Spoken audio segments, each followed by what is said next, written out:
Hey, what is up, guys? So I thought I would go through another one of the decks that was played at the OTS. This specific player also went for our Wintermat event. We're a gaming cafe. We offer a safe and free-to-use space for anyone to come and geek out. When I was younger growing up, there was nowhere you could go and be a geek. You were frowned upon being a geek. You hide the fact you were a geek. And now I think being a geek is something you should be proud of. And there should be a place where you can come and say, hey, I'm a geek. We've only been open 6 months, but we've made quite an impact on people. We have people who come in who wouldn't have dared to speak to anyone, and now they're coming in and they are thriving in our certain groups, winning competitions, making friends, and just all right, coming out of their shells. We are going to be building a sensory room for if you've got sensory issues like autism or anything, you can come in and bring your little ones. Halifax takes everything in its stride. Progressive, change come along, we go with it. Something stops you, we move past it. Came second with it.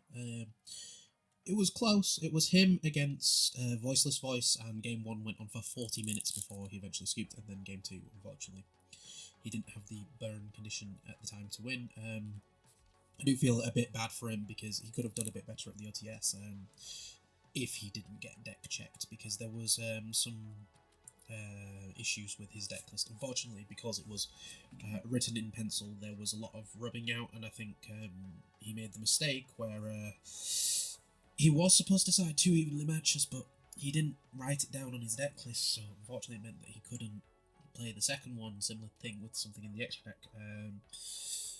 So yeah, that kind of felt a bit bad as judging for that day, because he was doing pretty well until the deck check happened, and yeah, that's a thing.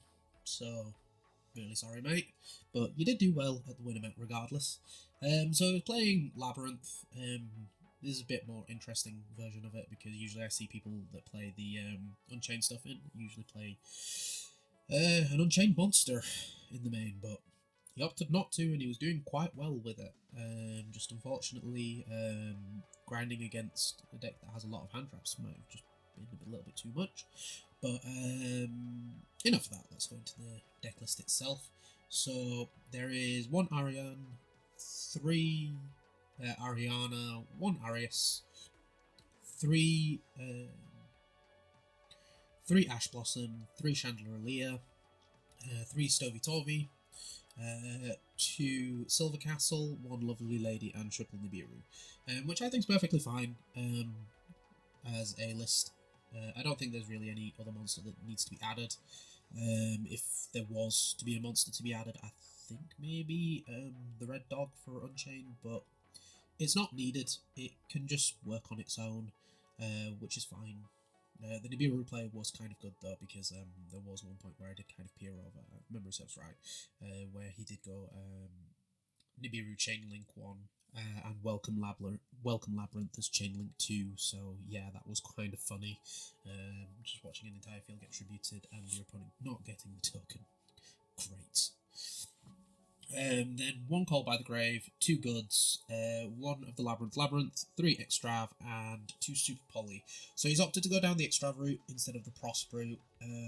Personally, if I was going to go down the Extrav route, there would be more 3-ofs that I'd play in the extra deck, but I guess it's just a budgetary wise or just personal taste on that, because Chaos Angel is still expensive, so yeah, that is the thing. Maybe Prosp could have changed some things, because it meant that he'd be able to dig more, but I guess he went down the route of I'd rather have the additional card than to have a look at the top 6 to see what I get. Is it worth it? Yes. But in the same token, you ain't getting trolled anyways, because you don't do that much searching in here, so it doesn't really matter regardless. Then we play the 3 Big Welcome, the 1 Daruma Cannon, 1 Escape of the Unchained, 3 Imperm, 2 Transaction Rollback, and the 2 Welcome Labyrinth. So he's opted to go over the 40 card thing, which is alright. I tend to try and stick to 40 for this, but it worked for him, so yeah, that was quite good. I don't really think I have anything to add for the main deck, because I haven't played this deck in quite some time at all. I think I played it once, but that was before Silver Castle came out, so yeah, I can't really add much to that. Then for the extra deck, he plays the double draw because he'll draw it regardless. The 3 Fenrir because Fenrir is just a good card going second, especially when a lot of decks don't expect you to play it, similar to when I was playing a lot of Plunder as well as Fire decks. If you side into a Fenrir, you can just start outing stuff, especially in runic matchups and things like that, because they have to deal with it. Fire King matchup, again, something that they have to deal with, or the board just starts getting slowly removed. Then the 1 red Resonator, this is for going into time and, yeah, gaining 3 life points winning. Then we also have the 2 Cosmic Cyclones. He opted for 2, which, yeah, I can see the reason why, because the field spell turns into free popping after a while, and Cosmic, yes, it does get rid of stuff. However, once you've established the field spell and your opponent for some reason is not getting rid of it, yeah, they do kind of lose from there. The 1 Eradicator Virus, declare spells win against a bunch of decks.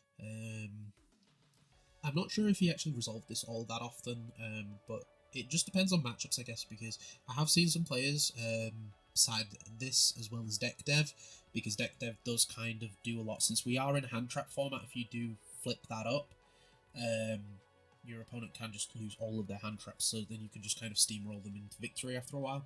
The 1 evenly matched, unfortunately, because of deck errors, there was only 1 that you could play for that day, so yeah, really sorry about that. Vanity's Fiend, well, Vanity's Emptiness, effectively. Yeah, I don't like how transaction rollback works with this, but I don't make the rules, Konami does. And then 3 Summon Limit, because Floodgate is Floodgate. You summon 3k beat sticks, and your opponent kind of finds it hard to deal with them. Then from there into the extra deck, we've got the 1 Garura, the 1 Mud Dragon, the 1 Chaos Angel, Psychic End Punisher, 2 Typhon, 1 Dark Charmer, 1 Mudcracker, 2 Mudcracker, 1 Abomination, 2 Yama, and 2 Rage. Similar thing, I did try and look through the deck list, but unfortunately I wasn't able to read what was written there, so yeah, that was a thing. Overall, I do kind of like the extra deck. The only thing that I kind of worried about when I was reading it and looking at it is Extrav. Because there are no 3-ofs, there are points where you will just hit like multiple stuff from your extra deck, and it does kind of matter later on in the game. Fair enough, I don't think Typhon came up that often when I was kind of hovering over his table, but I do believe that there would have probably been points where he had banished both Typhon off the Extrav, and that would kind of hurt. Similar thing with the Chaos Angel or the Psychic Punisher. You can win 3 games from it, but unfortunately Extrav is random. That also can make his Super Poly's dead as well, so there are pros and cons to it. Personally, on my opinion of it, I think that if you are going to play Extrav, you kind of just pick 5 slots and play 3 of each of them, and if not, you play the Prosp instead, because it means that you don't end up getting rid of stuff that you'd rather keep for the rest of the game. Fair enough, you don't get the additional draw, but you get to pick your resources both in your extra deck as well as in what you reveal from your main deck, so I do think that that does kind of matter. Overall, though, I do think it is a fun deck to play. I've played against it personally, however, because I play random decks, it's a lot harder for it to be dealt with. I think one of his better matchups, though, was against the Runic player, which I will go through his deck list at some point, but for now, apparently Silver Castle is just a good card because it being protected by stuff. Yeah, a lot of decks find that as like a problem. Transaction rollback is amazing. For those of you who've seen Joshua Schmidt's video with Paleozoic, transaction rollback on Daruma Comican constantly can just like win you games quite often. So yeah, that is something. But beyond that, I do kind of like the list. I don't really think I'd change much on it. Besides that, because I just don't have the experience playing it. Personally, I have the experience playing against it, but that's really it. But if you guys have any suggestions on how to make the deck better, I would love to hear back from them, and I'll be signing it now. Peace.